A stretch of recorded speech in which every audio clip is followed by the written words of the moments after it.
მას შემდეგ რაც უკრაინამ შეაჩერა გაზის ტრანზიტი რუსეთიდან ევროპაში, გაზის მიწოდება ევროკავშირის ქვეყნებში მოხდება ალტერნატიული მარშრუტებით, გერმანიისა და იტალიის გავლით და ასევე საცავების გამოყენებით. ეს გადაწყვეტილება გაზის საკითხებზე ევროკავშირის საკოორდინაციო ჯგუფის რიგგარეშე შეხვედრაზე მიიღეს.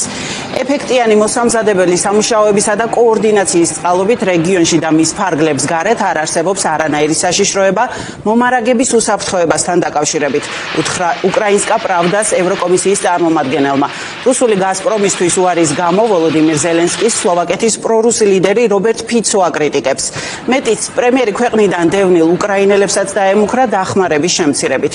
უკრაინის ტერიტორიაზე რუსული გაზის ტრანზიტი 2019 წლის ბოლოს დადებული ხელშეკრულების ფარგლებში ხდებოდა, რომელსაც 2025 წლის 1 იანვარს ვადა მოეწურა და უკრაინამ მის გაგრძელებაზე უარი თქვა.